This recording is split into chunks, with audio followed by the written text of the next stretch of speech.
Good news, everyone. Deebo Samuel is coming back.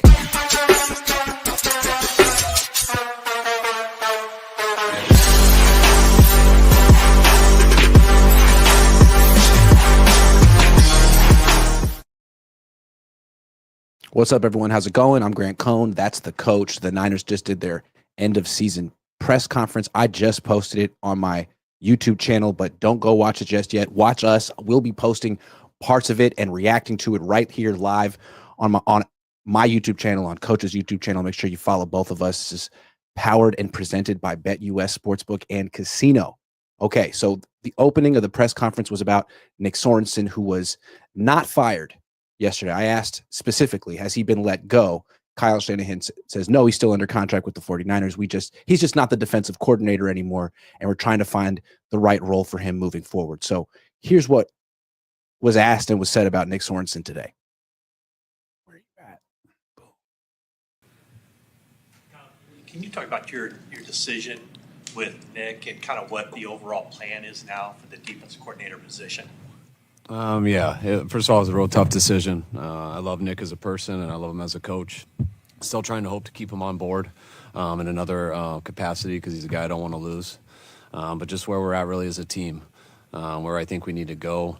There's a lot of big decisions ahead for us, and as hard as it is for me to come to this conclusion, but I feel there's some options out there that can end up being a better option in the situation that we're in for our team. And when really it comes down to that, the position I'm in, regardless of anything else, that's always the stuff I got to go with. So it was a real tough decision for me, and I'm still hoping that we can keep Nick here. But I do feel there's some other avenues that in the long run will be better for the 49ers. I don't know candidates for both of those coordinator spots. There are candidates, yes. The internal one, I'll give Staley a shot, just talking to him. He's been here. There'll be a lot of guys outside the building, too. Woof. Back years, you fired your defensive coordinator after 1 year. Do you have to go back through the process of this? I know both different situations. Were there things that went wrong in the process to find these last two guys? I don't believe anything went wrong in the process. I think, I'll tell you what, it's I think, more opportunistic or easier process talking about it right now on whatever the date is today. It's a little bit harder in February, which the last two were in. Being the last team to finish last year, and before that, being the second to last team to finish makes it a lot different. So there's more opportunities out there, and plan on looking into all of them. Would experience being a defensive coordinator be important to you this time? I think some of the stuff that, just where we're at, some of the decisions that we got to make and things like that, I think having the experience of going through this before, building things before, I think is definitely a bonus for me. It helps me with some stuff, so that's stuff I will look into. But again, you always, regardless, you don't want to put just any handcuffs on your decision. You're going to always try to figure out the best one, and so you got ideas going into that. But just being so early, I'm going to have an opportunity to talk to a number of guys too. So we'll see what that leads us to. You've always kind of stuck to this is who we want to be defensively. Is that still the scheme you want, or are you more open to potential changes this time? I love the scheme that we've had here. I think it's one of the hardest things to go to when you got the right guys in the right spots. But I do think people adjust to schemes, and I think you have to adjust too, depending on your personnel. And I think that was a tougher thing for us this year. Just going into the season, it was a little bit harder than past seasons. And some of the injuries we had, I think, made it really tough for Nick. And I thought he got better trying to adjust and do different things. But I do think that's something that definitely, I'm not saying you got to change schemes, but you have to have the ability, the history, and the knowledge of how to change some stuff up when you're in some certain situations. And I think that we do need that more going forward. Under consideration for that special teams coordinator spot, or is Nick? Nick would be in consideration, yes. And just to be clear, he's been let go and you're hoping to bring him back? I just told him he's not going to be the defense coordinator.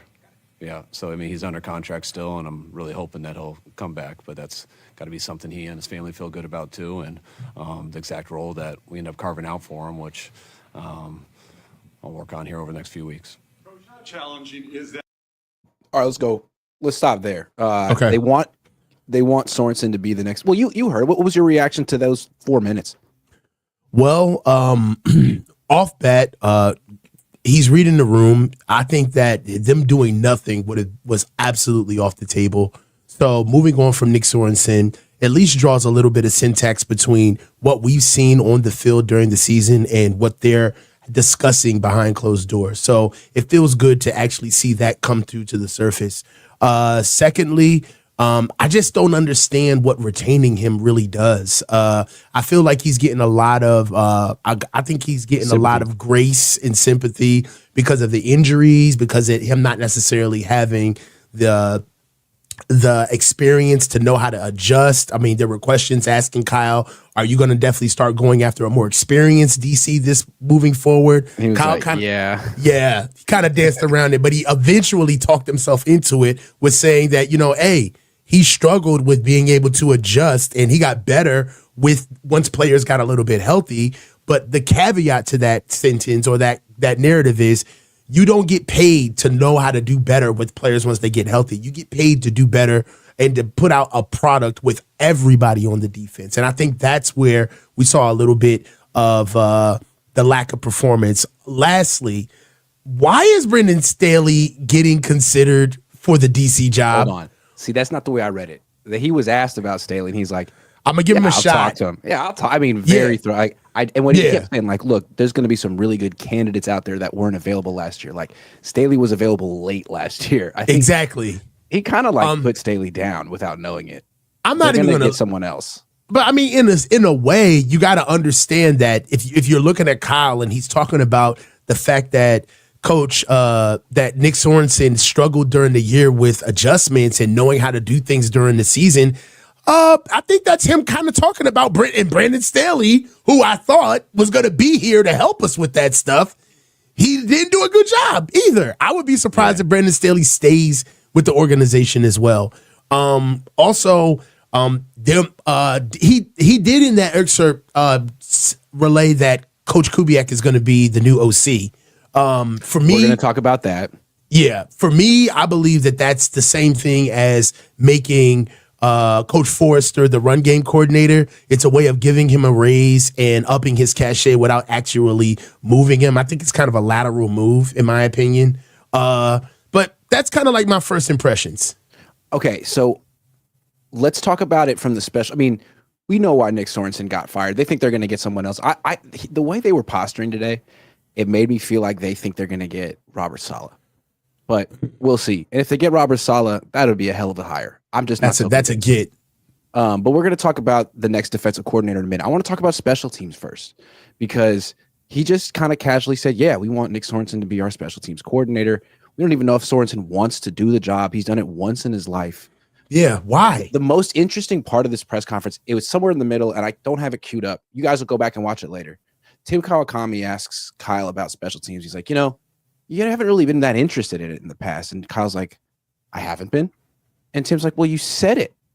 And John Lynch jumps in. He's like, let me just answer for Kyle. No one cares more about special teams than Kyle. And it's like, all right, man, like we've been to camp. He's literally said in the past, like, all I want from special teams is to not lose the game. I don't want to, just don't make mistakes. I'm not trying to do like fake punts or onside kicks. I'm not trying to win on special teams. I'm just trying to not lose on special teams. I want to win with the guys on offense and defense. And if you're, he said that's why he liked Robbie Gould so much, because of the fact that Robbie Gould was so set it and forget it. He didn't have to worry about it. Go ahead. Right. So like, if your team is loaded like the 2019 Niners or the 2023 Niners and your offense is great and your defense is great, then you don't need an edge from special teams. But that's not the team they have anymore.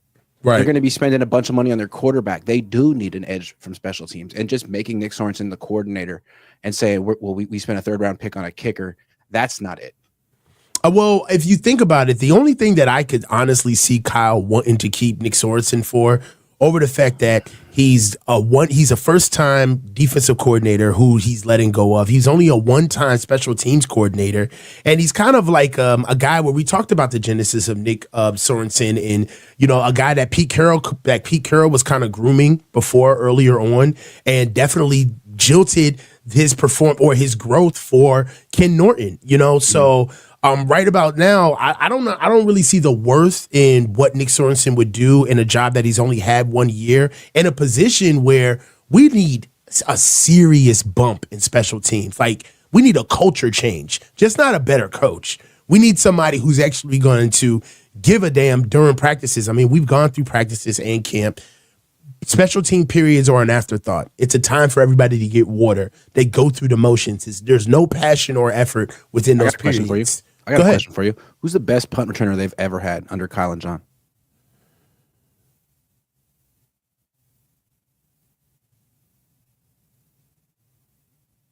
Not Richie James. Maybe Brandon Ayuk because they won't use him. I mean, like they've never really tried to get a real weapon at punt return. Like Jacob Cowing falls down. They had Ray McLeod for a minute, who wasn't really a home run threat. I mean, like they haven't returned a punt for a touchdown since Ted Ginn Jr. Is that? Yeah. Yeah. I mean, I don't know. That it just doesn't seem like they really are looking for people who win the game on special teams, game changers. They're just looking for guys who don't mess up. We And need if you some say, beamer hey guys, ball. don't mess up, they're gonna mess up. That's like in golf. Like if I'm like, hey, don't hit it right, don't slice it to the right because the water's to the right. Guess where it's going? Yeah. You can't tell your mind not to do something. You're gonna do it. You have to give a positive command, not a negative command. Yeah. I mean, and what was even crazy is that we also had guys like Raheem Mostert was a big kick return guy, and we never really used him there, or a punt return guy. No. So they need to actually put the best foot forward in special teams. It's something we saw all summer. They need to change it. Okay, so they were asked about defensive coordinator. We just heard him say they're not married to any one scheme. They love the scheme when you have the right players for it. Let's talk about that for a second. I think we know what the players that you need for this scheme. You need a killer defensive line. Four across. And I don't know how the Niners are going to put that together. They have Nick Bosa, and they have a first-round pick that they'll use on a defensive tackle or a defensive end. That's 2. I just don't see. It seems like they need a defensive coordinator who knows more than just that one scheme. And I think that's what they alluded to a little bit. Like Sorensen knew that one scheme, but he couldn't adjust because he hadn't been exposed to other schemes. So does this mean that they're just going to call up Steve Wilks and say that they're sorry?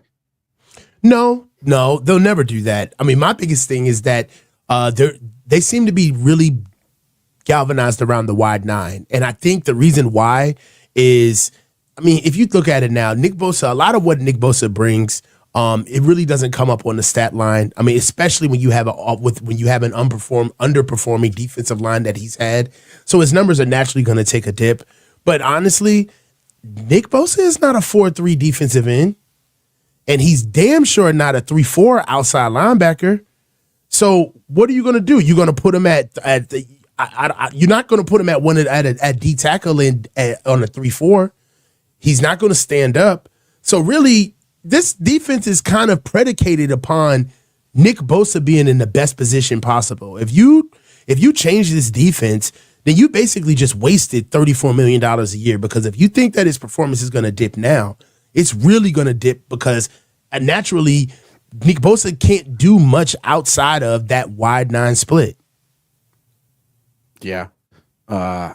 So I think what's interesting is the questions about the D coordinator are sort of centered around scheme. Like, hey, will you consider being a little more flexible there? Like, I mean, isn't that the conversation we had 2 years ago with Steve Wilks? They tried it. They brought in someone from the outside. He had a different background. He wasn't from the Legion of Boom or Pete Carroll, and they didn't like it. As soon as they lost one game, they pointed the finger at him. So I wonder how open they really are. And I think what's interesting too is, like, I don't think they really understand what they're looking for in a defensive coordinator. I don't think it's a scheme issue at all. I don't think it's a system issue at all.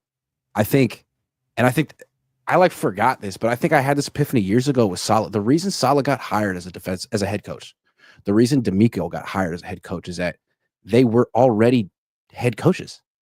When you're the defensive coordinator on the 49ers, you have an opportunity to be the head coach as a defensive coordinator, because Kyle is an offensive coordinator.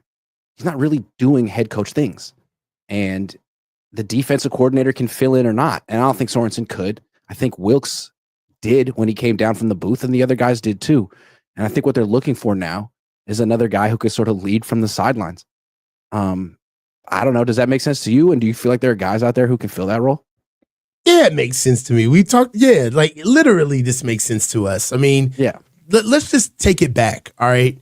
When Robert Saleh was here, Robert Saleh was the defensive coordinator, but he was the spiritual leader of this team. He was the guy who I like that concept. I like that concept. I mean, and for what it's worth, I know you guys, think, coach is soul. going, but he's going into Disney World with this, but it's a real thing. You gotta have some type of physical manifestation of the standard. That's the way it is, right? Like, and Kyle, a lot of what Kyle brings is his intellect. He brings his knowledge of scheme, right? But Kyle doesn't necessarily bring aura. I wouldn't, like, Kyle doesn't walk in the room and I would turn my head. He's low energy. Yeah, and you need a guy where you'd be crazy not to believe that the game day guy, the sideline guy, the guy that actually brought forth the effort that you saw in practice that carried over into games, that was all Robert Saleh.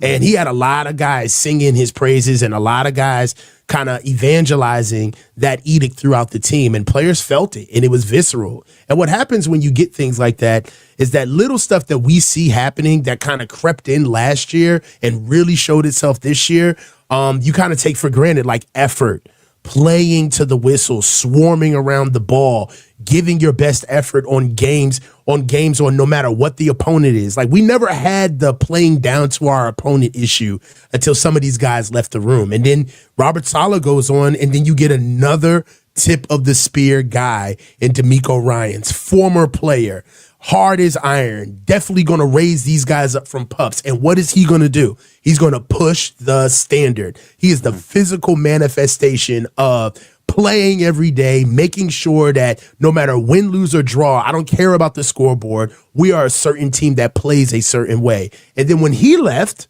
all right, and Coach Wilks came in, Coach Wilks was low energy, but to this point, Coach Wilks got dragged out of the booth, but they were almost gaslighting him into being Robert Saleh and D'Amico Ryans. They were talking about we're not really feeling him, and he needs to come down to the booth, and Look us in the eye. Look us in the eye. And all of that really was, hey, they didn't want to come out and say it. I don't think guys realized it, but we're missing something from this team. And we don't, not only are we not getting it, but everybody knows not to get it from Kyle.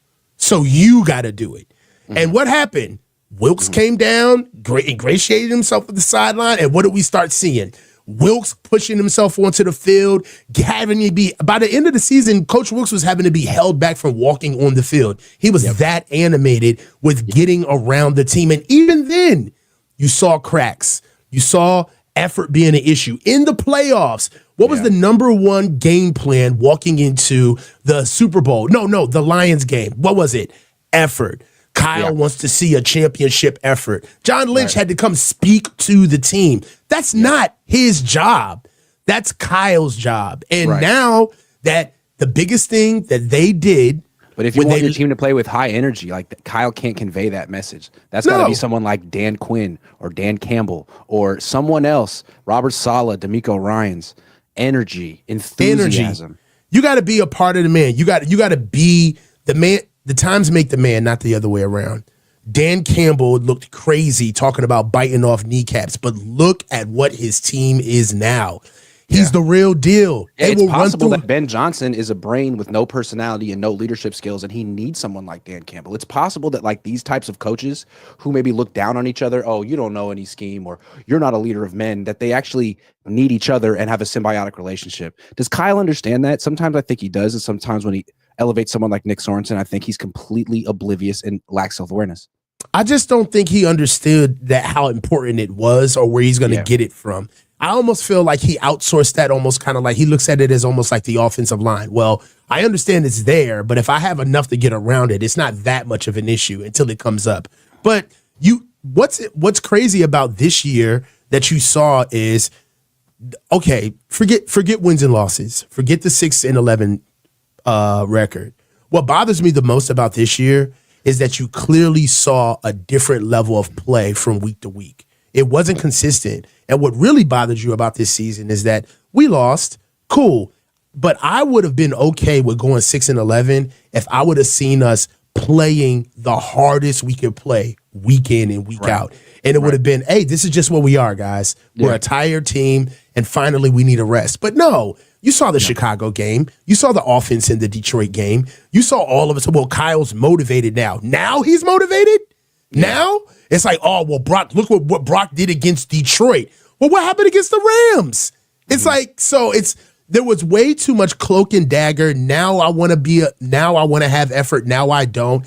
Kyle finally admits, oh, we're not necessarily a good team. We don't have the players. Later, after the Bills game, it was just way too much Johnny come lately, day late and a dollar short, where you didn't see the urgency right away. The moment they knew they were bad, we would have saw ridiculous urgency. But it was almost like they were almost finding out how bad they were throughout the season. It was a slow drip. Yeah, and so now they got to figure. To me, what's so interesting about this defensive coordinator search is like they may not realize it, but they're actually doing a head coaching search, and they're looking for a head coach of this team. They're going to keep Kyle, and Kyle is for a lot of reasons, but he's essentially the highest paid offensive coordinator in football.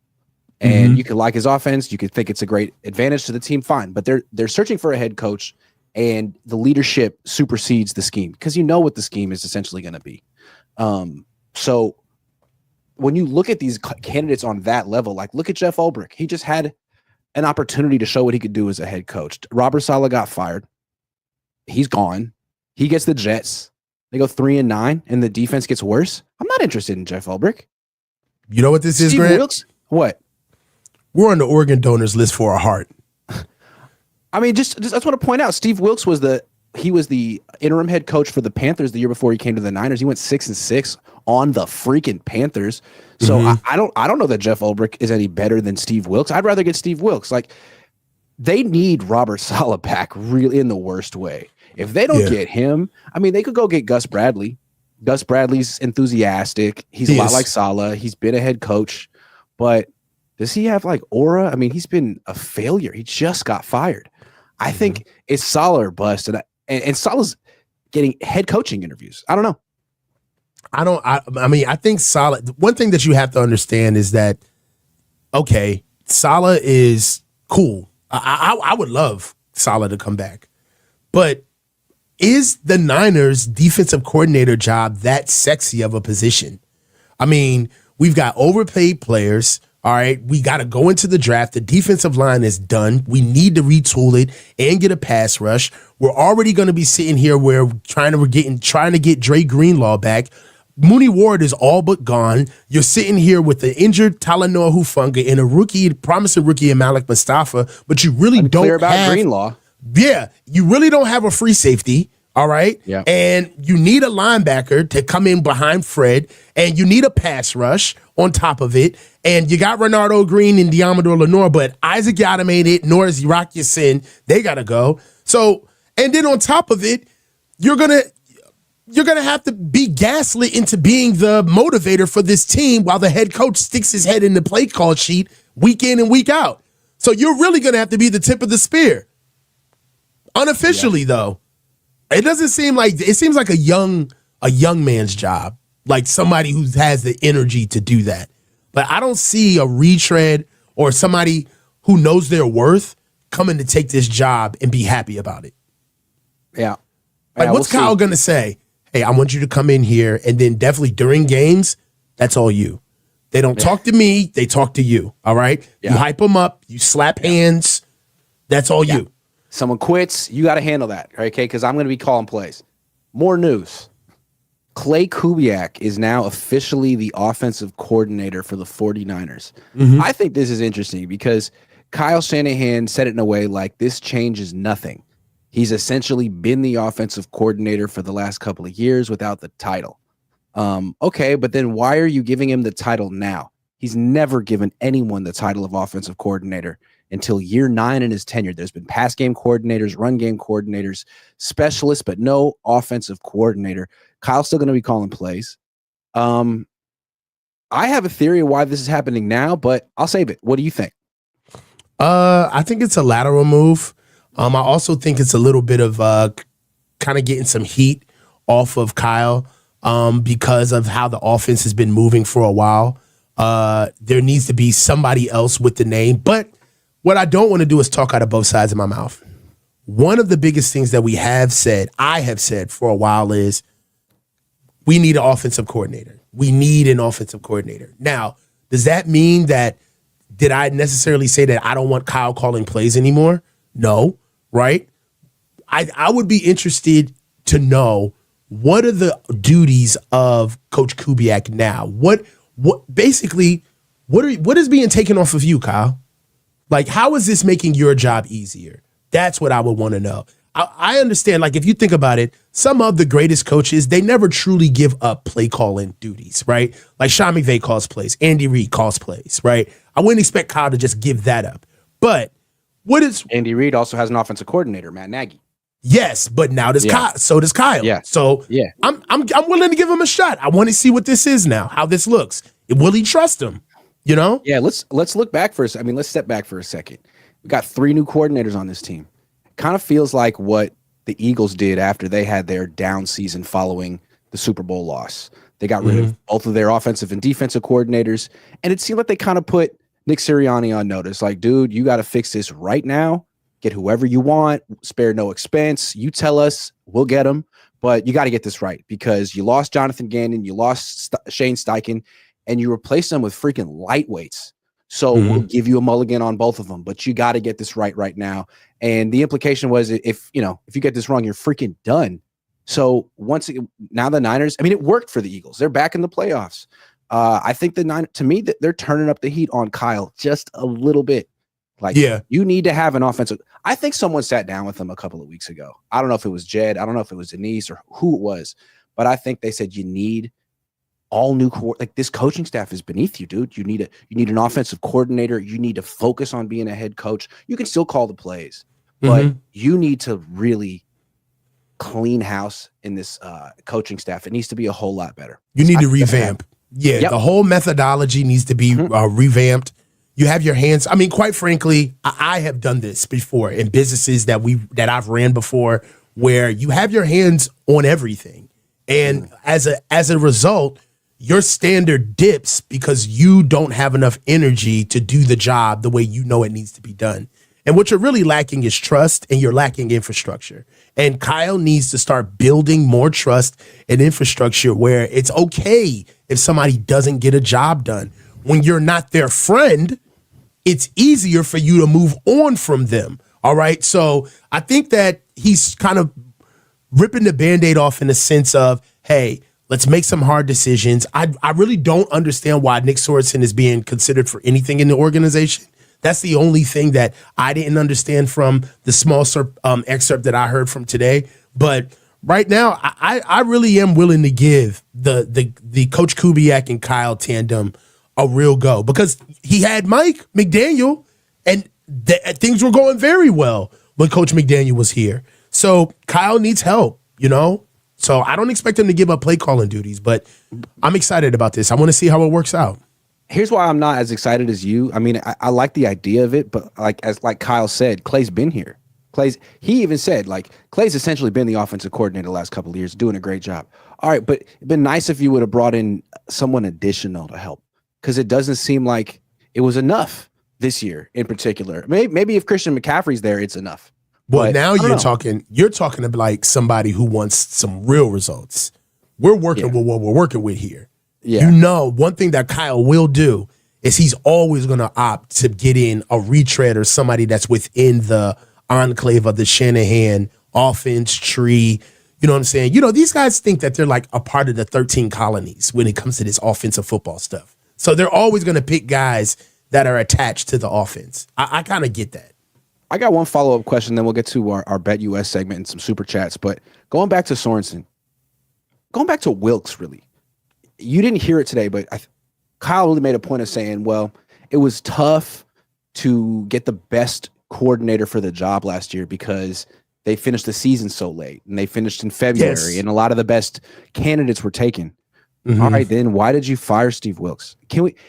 There were a lot of missteps in 2024, but if they had just not fired Steve Wilks, kept him one more year, would they be 6-11? No, the defense would have definitely been better. There were times during the year where we were kind of like the most vanilla defense in the NFL. There was nothing about our defense that actually tried to disguise coverages, try to help out the defensive backs in any way. There was no ingenuity with our pass rush for like 6 straight weeks. You know, there were no stunts, there was no alignment shifts, there was really no personnel packaging that you saw being put together by the defense, and we were kind of just sitting ducks. I don't think Coach Wilks would have been that tone deaf. We saw a lot of different things that he did earlier in the season to kind of put his mix onto the defense. If anything, Coach Wilks, if they would have gotten used to what we gave as far as a wide 9 perspective is concerned, Coach Wilks has he has an entire career of a different set of defense that would have been able to be implemented for us to show wrinkles along the way. One thing about this defense is that you're going to always kind of be hamstringed because they don't want to change the philosophy. So they're already set. This is my thing. Kyle is saying that, you know, the list was pretty much depleted or bare bones by the time they had gotten out of the Super Bowl. Well, just imagine how shorter the list would have been if they're only willing to get certain guys that can only work with one kind of defense. So it's a shorter list already just by what he's already setting out to do. Yeah, it just seemed like it was such an unnecessary thing to do. I mean, yeah, you'd like to have a better defensive coordinator than Steve Wilks, but you know in retrospect you weren't going to find that guy last year. So firing him was a mistake, and it was probably an emotional one because you lost the Super Bowl and you blamed the wrong person.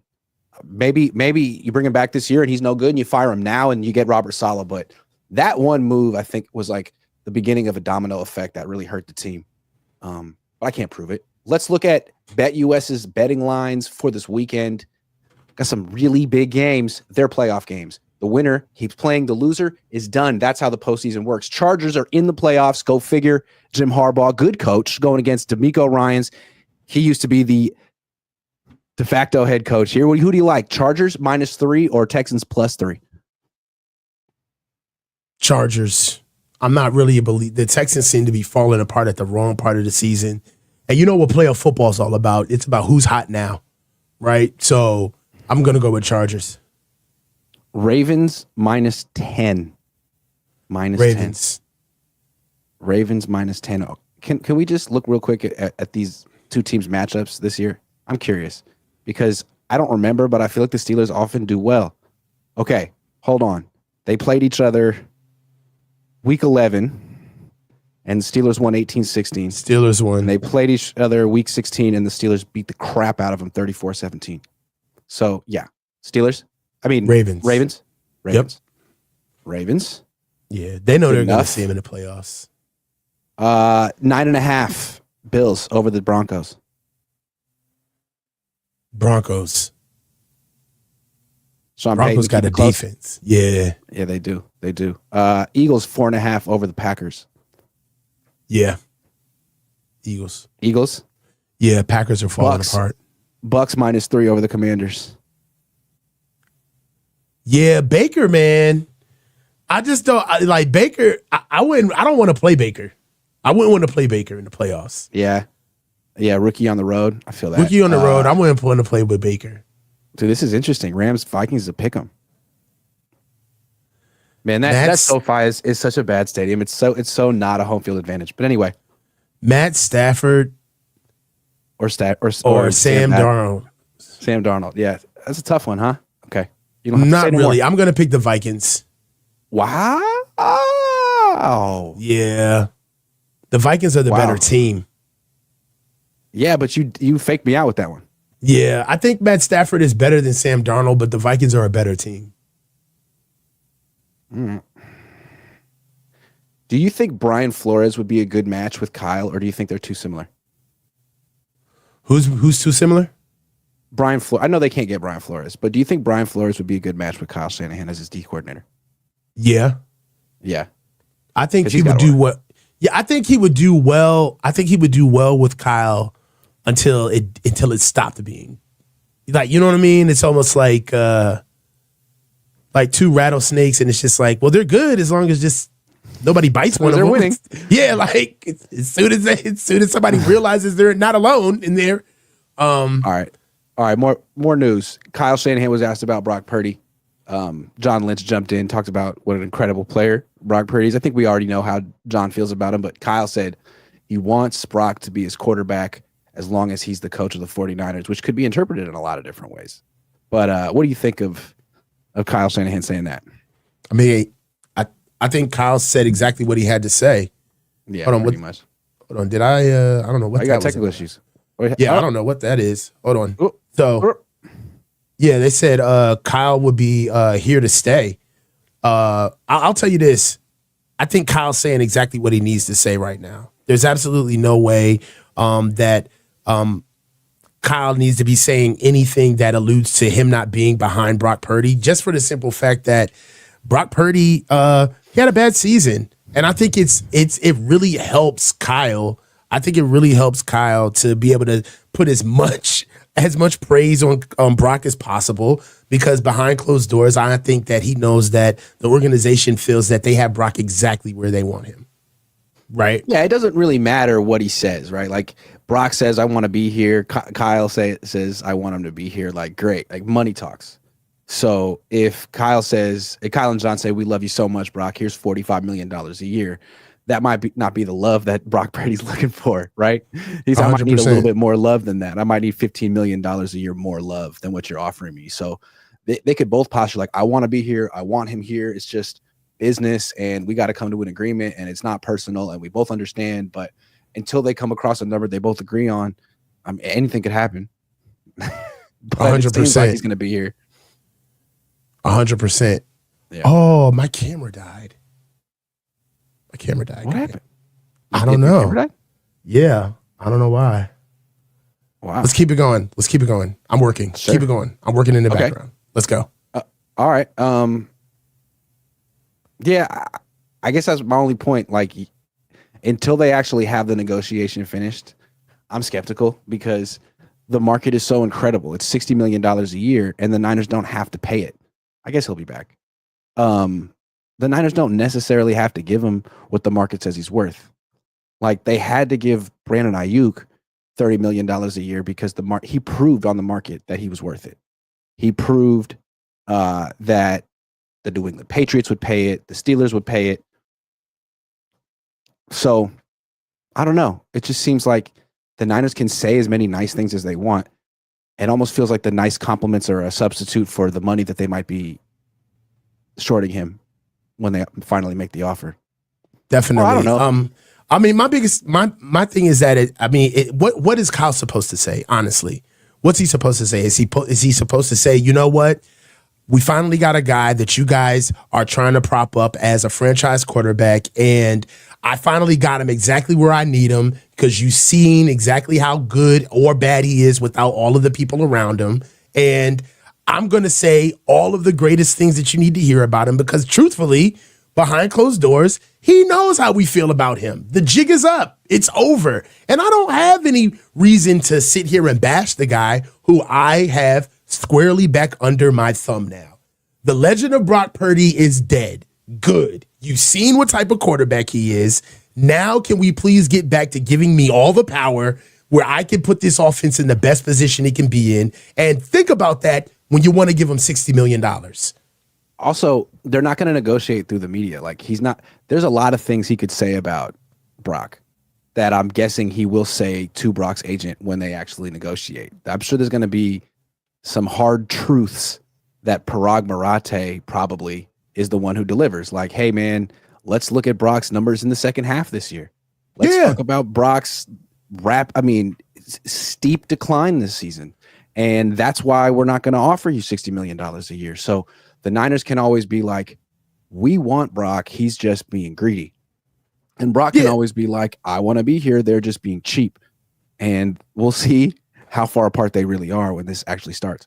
I agree, Grant, 100%. I think that it's like, I don't know. It's like when you're in a position with somebody and you know you got them beat, but the last thing you want to do is be seen gloating, right? So you got to act like you've been there before. You got to keep a straight face. We're not going to lean into what is clearly there because really we won the war. Okay, so let's give them the battle. Let's say, what does it matter how great we say he is and how he wants to be here for the rest of I want him here for the rest of my career. That doesn't give him extra leverage in the negotiation. None of this is going to help him. None of it. It's not like the agent can come to the negotiation table and be like, well, you said this. Well, you said this. Right exactly. Yeah. The real negotiation is over. Yeah. It was this season. So it was the Rams game. So really, I think the reason why you're hearing Kyle basically be 100% behind him, Kyle even said that he thought Brock was having a great year. He said that on the radio. He said, man, I think Brock's having a phenomenal year. Like, we got our guy. And really, in a way, if you think about it, Jimmy would have been okay if Jimmy would have just understood who he was. That's why they tried to go get Trey.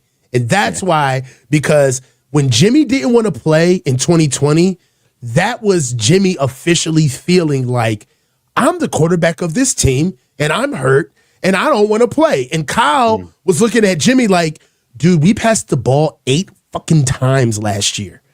Do you know who you really are on this offense? Yeah. You've got to. Do you know what we paid you to get you out of the way? Yeah. You have forgotten who you are and what your true status is on this team. And I think this season kind of blooded in Brock, where it's like, great, man. So look, they still think you're great, but we got an understanding. Do we have an understanding now? But here's the thing. We don't know that they have an understanding because, you read certain accounts on X, on Twitter. Brock has all kind of arguments in his favor that gas him up, that makes him worth more than Tua, Jordan Love, Dak, or whatever. I'm going to tell you what goes over that, though, Grant. Okay. What supersedes that, Grant, is the building, the locker room. But all I'm saying is that we can see it from the Niners' perspective, and we agree with the Niners' perspective, but there's also a Brock perspective, and I don't necessarily think he's going to see it from the Niners' perspective. I think him and his agent are digging in for a real battle here, and if he even said it in his like, aw shucks, nicey way, wants to get it done before OTA so that he can be here with the team. What is that, a threat? Are you threatening us? What are you trying to say, Brock? So let's say they don't get it done by OTAs, because the Niners have a long pattern of not getting these things done by OTAs, and he holds out. Does that mean the Niners are like, oh, man, we didn't see this coming. We really didn't see this coming. You know what? We just got to sign Aaron Rodgers. It's just for 1 year, though. We still want to sign you, Brock. It's just we never thought you would have held out. We thought our offer was more than fair. You're being strange. This isn't the Brock we know. So we didn't anticipate this, but we just happened to go sign Aaron Rodgers or Kirk Cousins. Yeah. Let's say Aaron Rodgers. Yeah. I don't believe there's a world where Brock can get in Kyle's doghouse and get out of it, especially when it comes to like negotiations. I really do believe that, even if Brock wanted to kind of play hardball in a sense and say, hey, I want to get this deal done. If I'm not getting paid, I'm not going to be here. Dude, that is not going to go over well with the guys who basically propped you up. Like when Brock first got on this team, he was only a quarterback in name and position only. It was the players around him who were assuring us that this was our guy. They basically built and put the furniture in the mansion before he was big enough to move in. And now that he's there to finally get his deal, I don't think it'd go over well in the locker room with him trying to play hardball at an elite clip, right? And for context, really, the guarantee, the money, the salary money that he gets per year is really inconsequential. It's the money that he gets on the cap. That's what I'm concerned with. Like, how much does he come off the cap? Right? You can pay him what you want, Jed, but how bad does this hurt our cap? That's what I would want to know. There's also the potential, like, they could say to him, look, Brock, here's our offer. It's a really good offer. You should take it. You could play hardball and try to drag this out, but it's not going to go well for you. It's really not, because you have no leverage in this situation. You're coming off a really down year. We haven't even begun to get into all the different ways we think you messed up. This offer is generous, and you should take it right now. Is there a possibility that he understands that he had the worst contract season imaginable, that he flopped against the Rams, and he's just eager to sign whatever they give him in March or sooner? I'd lose respect for him if he took it. because then that means that all the stuff that you said about being the real deal and what you believe in yourself, why not bet on yourself? Why not play out the rest of it? If the Niners gave Brock a deal like that, from a player perspective, I would look at him like, oh, so you mid. Because what would Lamar do? If Lamar would say, "Oh, that's what you think of me? All right, well, When I'll we just show back up, you." yeah, I'll play. I'll bet on myself, and then when I'm out on the open market, I'm gonna make you really pay. So I want to see that side. There is an element to this where you do want to see self-confidence and worth in them. I wouldn't like my quarterback to take that type of deal. Why would the Niners want a quarterback that would take that type of deal? Well, that's a good question. I mean, you could take the extension now, coming off your worst year yet, and give the Niners essentially a hometown discount. Right. Or you could come back next year, bet on yourself, have a really good season with Christian McCaffrey out there, and then go to the negotiation table like at a position of strength, because he's going at a position of weakness and almost saying like, hey, I'm a swell guy. We had some good times. Don't forget him. Whereas George Kittle, they had a lot of good times with George Kittle, but he's coming to the negotiation table coming off a great year. So he actually has strength. I just feels like, again, if Brock were truly an elite quarterback and thought of himself that way, he would have no problem betting on himself and having that confidence that he could do it next year. He could bounce back next year. Yeah, I believe that, him wanting to get the deal done, even with wow, this just came to me. Even if he does want to get the deal done, the fact that he doesn't want to bet on himself and he's so eager to get it done, even after having the season that he had this year, kind of lets me know that he's a little bit of a fraud himself. It's like, why would if I know I'm elite, think about it. If I'm an elite quarterback, I'm pissed off with this year because I played well below my standard. And I'm even more pissed off because I had the perfect opportunity to do it while all these guys around me who I believe that I've been elevating, they haven't been pulling me along. They were not here. So I could have had a chance to really show what I did. I didn't do that in a lot of important games.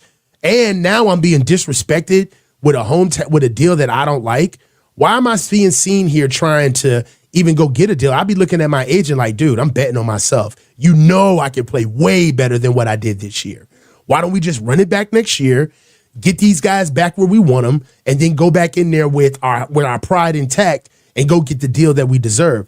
But the fact that Brock wants to get this deal done now after this season, it's almost as if that he's still kind of riding off of what was supposed to be the deal before this season hit, where it's like, oh, hey, guys, you still kind of feeling this elite thing? I'm still your franchise quarterback, right? Really want to have this conversation?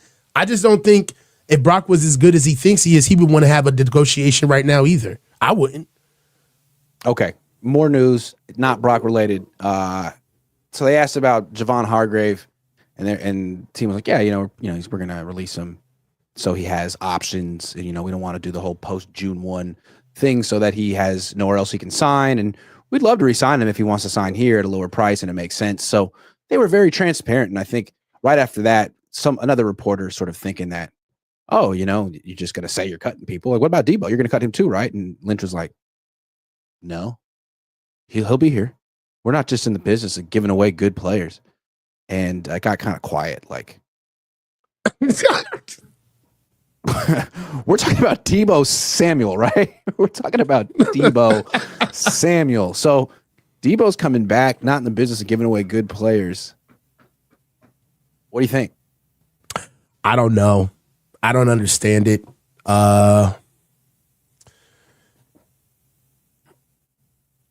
It's not the fact that he had a bad year, but it's that he toyed with us. He turned it on in certain games and he turned it off in certain games, which is even worse. I think that Deebo Samuel is a representation of a lot of things that are wrong with his team. I think that he's entitled. I don't think that he plays hard all the time.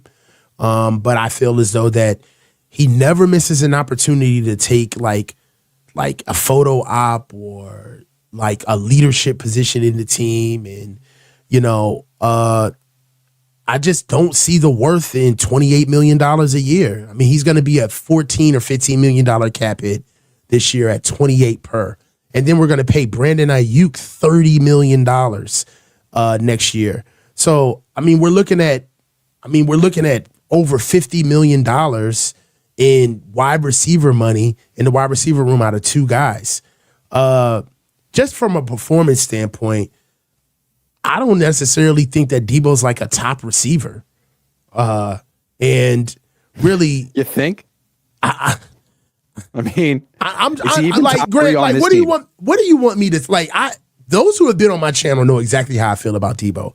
What do you want me to say outside of just being ridiculously like, just I like, don't know what to say. I don't want to know put what him to say. down, bro. Like, what do you want me to I say, know. bro? No, I'm looking here at over the cap. Like, you're right. His cap number is almost 16 million next year. But if they were to cut him or trade him before June 1, the dead cap hit would be 31.5. So maybe they're looking at it as like he'd be twice as expensive to not have him than to have him. But to me, like, the problem with having Deebo Samuel isn't just that he's like your fourth best wide receiver or your like worst running back. It's that like he wants the ball and he gets the ball. Yeah, and he's like, not only does he want it, he gets it, and he seems like a problem in the locker room. It seems like it would be like that stupid cliche addition by subtraction. I think they'd be better just not having him in the locker room, on the field. That's the problem to me. And the fact that they still think that he's good, I hope this is posturing and they're looking at it as like, we could trade him after June 1 and some team. But it's like, what are you going to get, man? What are you really going to get for Deebo Samuel at this point? Well, you do know, man, if they let him go, not good. If they let him, he's got like he's void year he's got void years all the way out to like 2029. Mm-hmm. So if they let him go, all of his void years come in that one fiscal year of the season, which is going to hurt us. I think that letting go of Deebo is signifying kind of like the in case of emergency break glass here moment. Yeah. Like if you let go of Deebo, then you might as well let go of everybody who needs to go. Because his dead cap hit is so large on top of the Eric Armstead post June 1 cap hit that you might as well just rip the Band-Aid off and start letting go of everybody. Let Juice go, just let everybody go. I got a question too. Like, I think we saw where this offense is going. They don't need him to play running back anymore. He's not good at running back. No. Patrick Taylor Jr. is better than him. Yes. They don't really need him to play wide receiver anymore. Ricky Pearsall is better than him. Jawan Jennings is better than him, and Brandon Ayuk is coming back. So yeah, you could be the kick returner. Other than that, I don't really know what the role is for him. And knowing Deebo, I don't think he's going to accept that. I don't think he's the team player who's going to be like, you know what? I'll be the next man up. I'll be the quiet leader who's trying to help from the bench. Like, if he's really going to get phased out of the offense, I think part of the reason they gave him so many touches all year, even though he didn't deserve it, is to keep him happy. And if it's official that he's no longer getting those like placate touches anymore, then maybe he doesn't want to be here. I'm just speculating. But is it possible if they're like, hey, Deebo, we have no role for you coming up next year, that he would say, okay, well then I'm he's already requested a trade once. Yeah. Well, you already seen what an offense with Deebo Samuel in his rightful place on the offense looks like. Just go back to the last game against the Lions. That's what you're going to get out of Deebo Samuel on offense if you highlight Ricky Pearsall, Jawan Jennings, and George Kittle, right? And then McCaffrey's coming back. Like, it's even less for Deebo. Yeah. Right. If you run the offense naturally and guys who run primary routes who are going to get open, that's what the offense is naturally going to look like, and it's going to be even worse when CMC comes back on the team. And God forbid if they got, who Deebo's role really is? Deebo's role is really in an H-back and then a number 2 tight end, because they don't have one.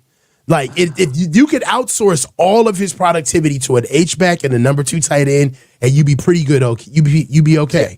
I would disagree. To me, at this point in his career, he is a core special teamer.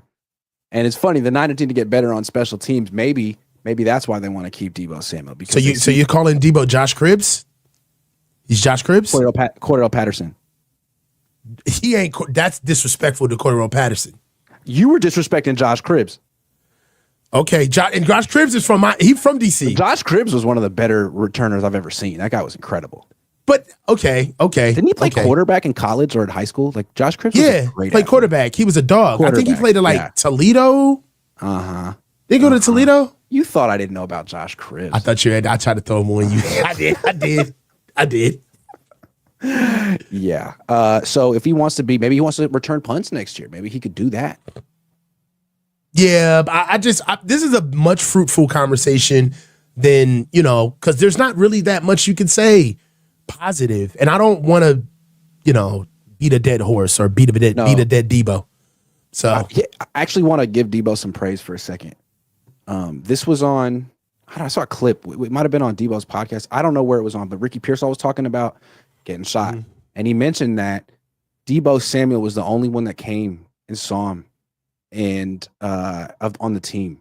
Mm-hmm. And that Deebo was hanging out with Ricky's family and that it means a lot. It meant everything to Ricky and that he'll remember that forever. We talked about it at the time, how it was such a missed opportunity for Kyle and the players not to go. And I know you can't bombard an emergency room with 90 people or whatever, but Kyle needed to be there.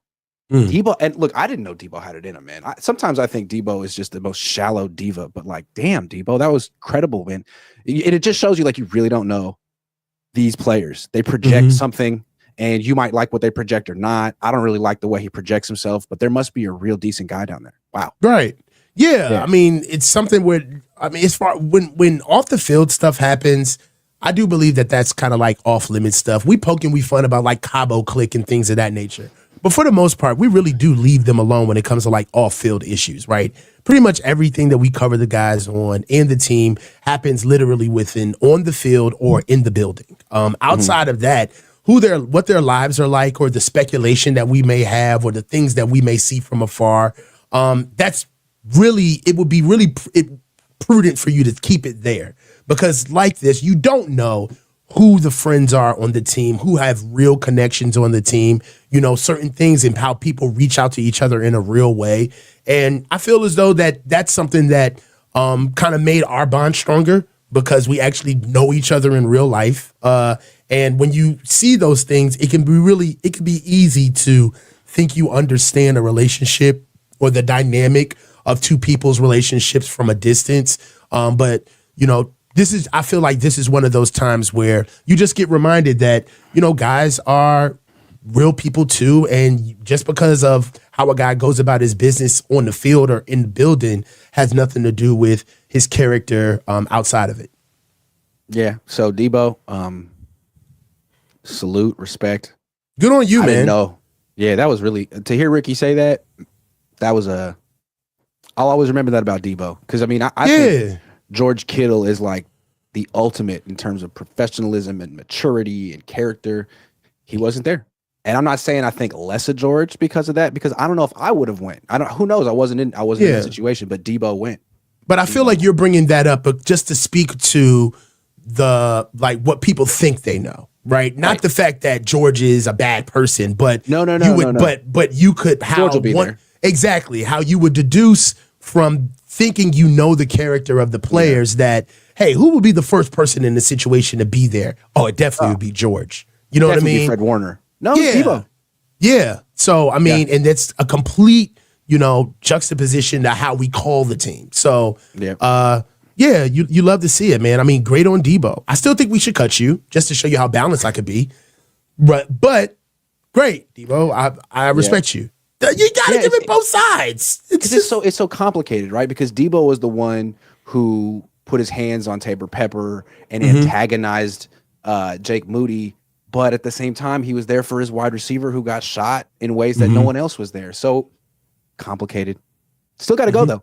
Thank you very much, Deebo, for all your contributions. Let's hit 18 super chats in 2 minutes. No, more than that. Juan Carlos Montano says, I'm going to miss watching Coach rage in the watch party and rushing to see Grantavius instant reaction. Keep it trill. Better duo than Rice and Montana. I got something. Yeah. I will be calling the playoffs for this season. So the live watch parties, the watch-a-thon is back. We're here. We about to do all of the games, guys. Look out for the thumbnails. I will be here for the live watch show party. So we're riding it all the way out to the Super Bowl, dog. Let's go. Don't mind me saying, Coach called me on the phone like 3 hours ago, and he was like, yo, I got a question for you, man. What do you think I should do with the playoffs?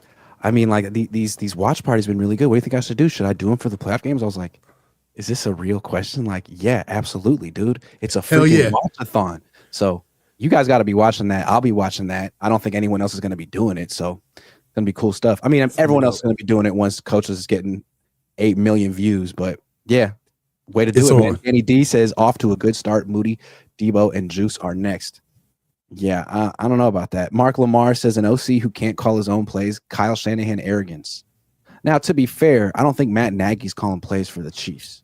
Yeah. I think yeah.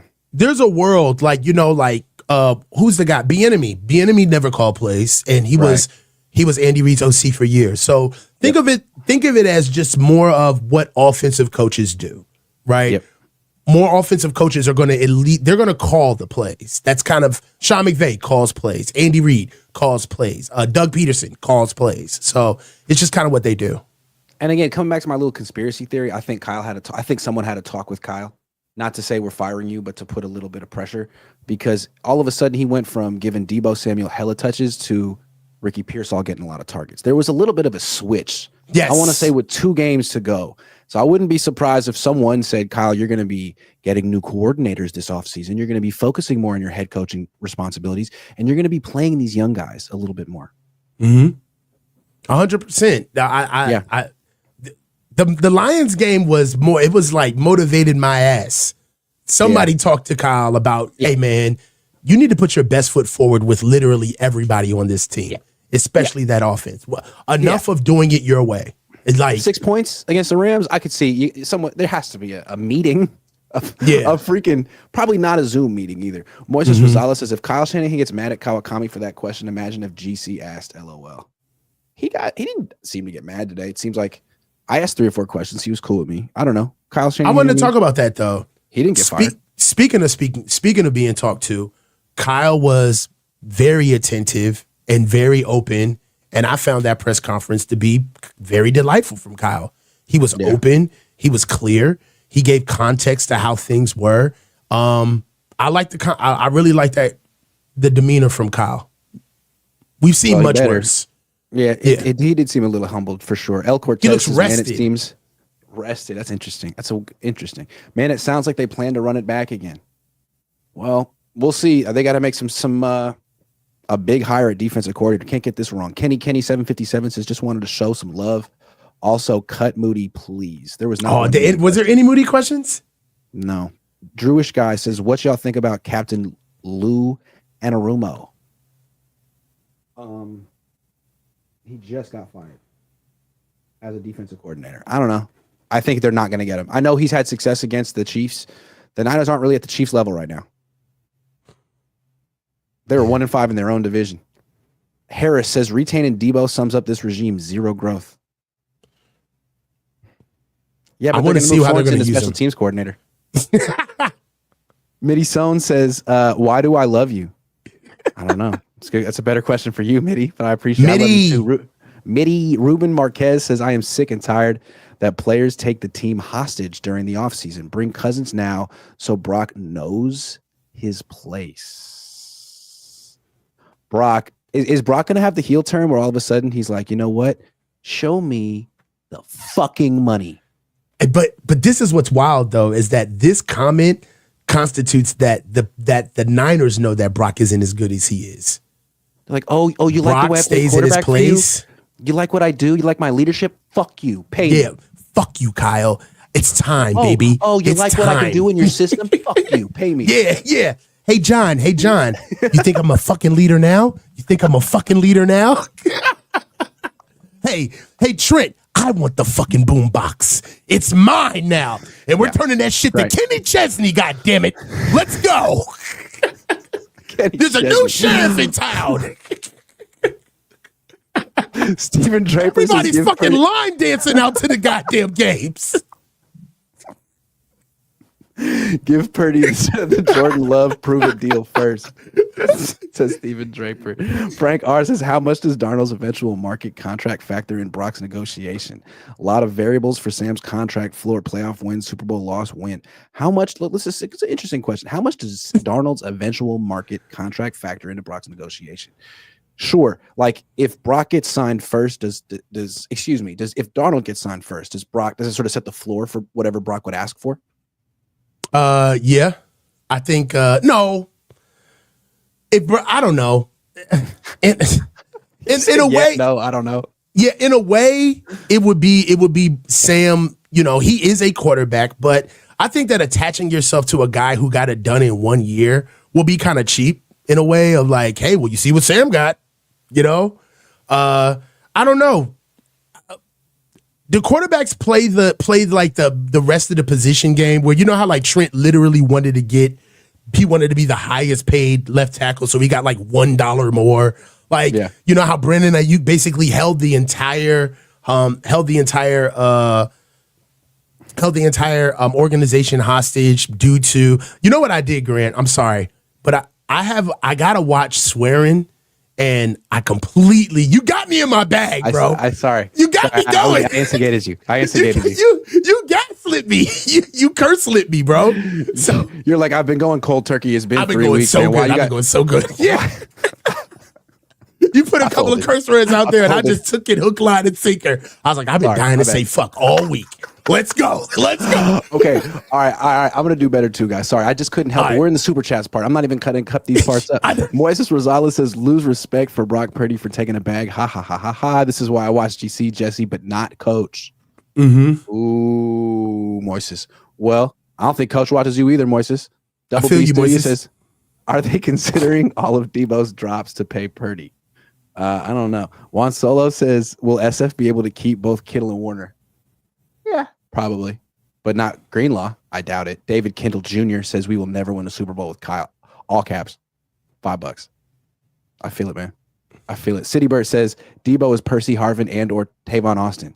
Was Deebo? Nah. Deebo is like if Percy Harvin ate Tavon Austin. I'm sorry.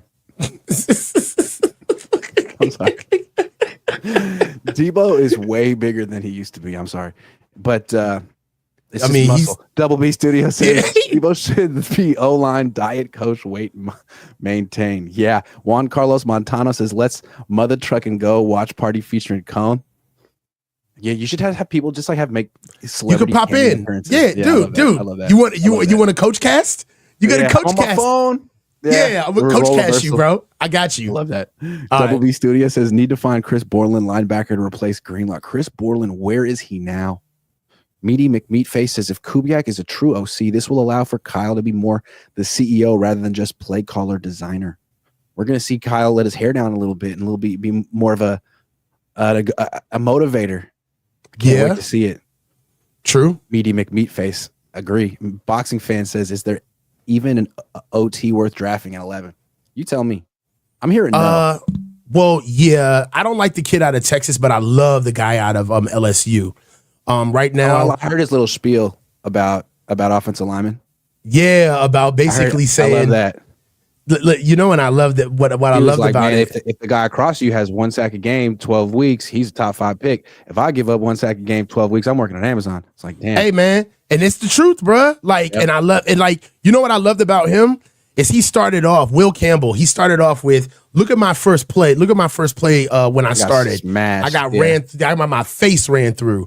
I mean, this is a guy that I really like, but I love Will Campbell. I'm not a big Kelvin Banks Jr. fan, but Will Campbell would be a guy that at 11, he's a get. But honestly, it would be Trent's replacement. He'd be Trent's replacement. 6'6", 330, runs a 5'2". He's not as athletic as Trent, but he's nasty. Real quick, someone asked Kyle and John about Trent today. Said, is there any possibility that Trent won't be here next year? And they said, absolutely not. But, you know, I just want to point out that when Joe Staley retired, the Niners kept that a secret for a while.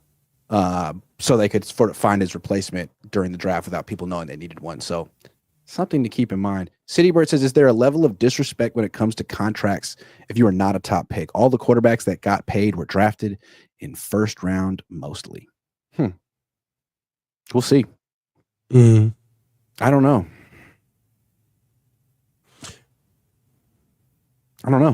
We'll see. Well, I don't know. You know what it is, too? I don't think that sometimes narrative matters, too. Some organizations can't be seen disrespecting quarterbacks because of what they mean to their teams. So some organizations are kind of like hamstring where they're there is no level of disrespecting because you can have everybody feeling like, well, if you're going to do the quarterback this way, shit rolls downhill. It can happen to anybody. So I don't know. I'm not a big proponent of paying quarterbacks, though, honestly. I think a lot of them get paid that never fill out to what their money is. Double B Studio says, years ago, I bought mugs and a Cohn Zone shirt. I wore to games on Sunday. Will you ever make more merch? I don't know. You made merch? I did a couple years ago. I did. It was You got hard. any laying around, bro? I do. I can get you. I can hook you up. Yeah, Moises Rosales says, low, I still respect coach's grind. Just disagree on the respect thing. Niners shouldn't pay BP, but have egg on their face from BA, Deebo, and Nick Bosa. They shouldn't cave to the first guy they shouldn't pay. They shouldn't cave to the one guy they shouldn't pay. Should not cave. Agree with that. Official BNA Music 88 says, with Kubiak calling plays, Kyle got to work on his hermisms and get used to biting kneecaps.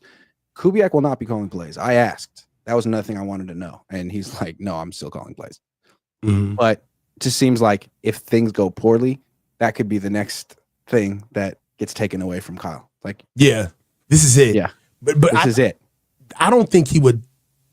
I don't think there's a world where Kyle believes that he can coach a game without calling plays. What would Kyle look like without calling plays during games? He would just stand there and have nothing to do. Can I just say something, though? Like, we're on the West Coast, and it's really nice over here, and everyone's being, kumbaya. But it just seems like this is the West Coast Eagles in the sense that everyone knew Nick Sirianni was on the hot seat going into this year. Everyone talked about it. People were dancing on his graves, making fun of how he had to get all these new coaches and how the Eagles kind of like clipped his balls a little bit. I mean, sorry, but they kind of did, right? Like, they kind of emasculated him in front of everyone. He got called into the principal's office for sure. Yeah, and it was very brutal, and it was in a very Philly way. And like over here, it's not like that, but in the sense, like the same thing just happened. All new coordinators. Now you have to have an offensive coordinator for the first time. Oh, Kyle just had an epiphany. He wants an offensive coordinator. Like, it seems like they turned up the heat on him a lot. He got talked to. I'm not saying he's on the hot seat, but it's for sure warmer than it used to be, than it's ever been, I would have to say. And if he wants to mess around and find out with another 6-11 season, he could try, but it may not go so well. I think he is on the Nick Sirianni warm seat. Bro, we know what this is. You know the kid when you were in we were in grammar school, the class clown who wore cool clothes and basically sat in the back and had a good time all school year and was a menace, inattentive, but always the jokester, too cool for school.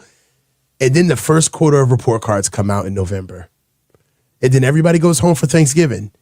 And then you come back, and for some reason, the mischief kid is wearing an Oxford shirt and khakis to class. And it looks like he's wearing a uniform. Why is he sitting in the front row all of a sudden? And then you know that parent-teacher conferences happened a week ago. And somebody had their entire plan screeched to a halt. And now there's peace in the region. And Kyle looked like he got his hair cut. His beard looked shaped up. He was cogent. He had bright eyes. He looked like he was listening to every question. He didn't seem annoyed, didn't shift in his seat, answered every question to its full. And even when old Kyle was just about to creep out, Uncle John came in and said, Kyle, you're doing a great job. Calm down. Let me come in and speak. He loves special teams. Don't get defensive. Yeah. I got this. Yeah. What did we talk about getting Exactly. defensive? What did we say about getting defensive? Come on. We talked about this, Kyle. We practiced. We role played. I was Grant. You were Kyle. Yeah, it's our first time out. I know it's rough, buddy. We're almost home.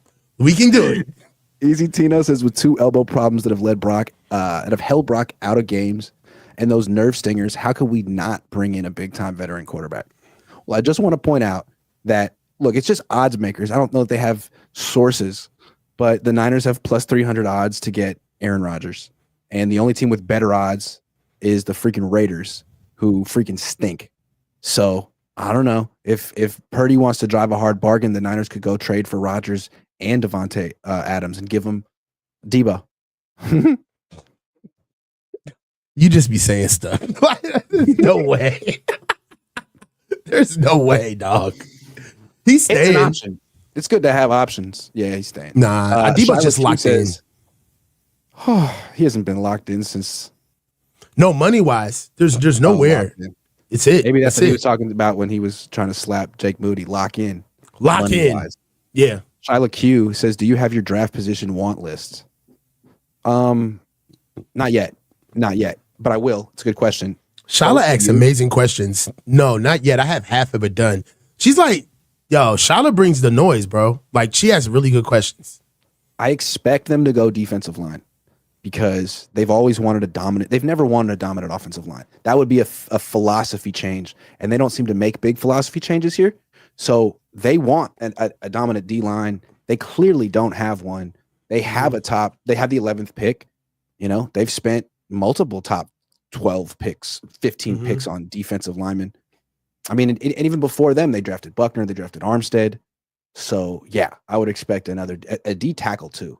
If they could get a super premium edge rusher, sure. But edge rushers are like easy to find. Really good 3-down D tackles are not easy to find.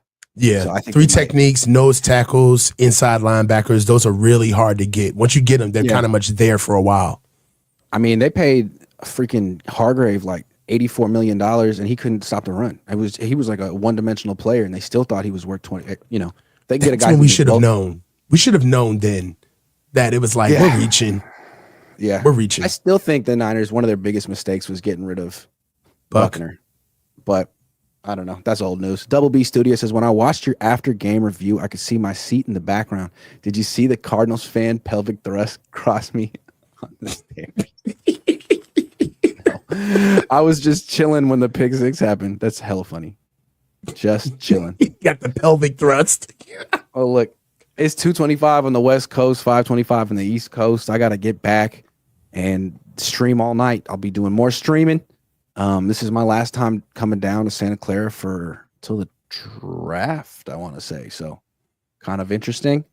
The Niners scapegoated Sorensen, and well, they didn't even scapegoat Sorensen. He's still around. It was all Schneider's fault. And now Sorensen's going to fix special teams, and it's going to be cool. So I'm satisfied. I heard what I wanted to hear. Niners are good. So it's official. The scapegoat of this season was who? Because we always come up with the scapegoat.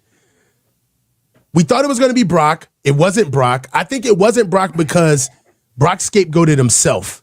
He played so bad that the Niners have no choice but to love him because it's like, we have you right where we want you.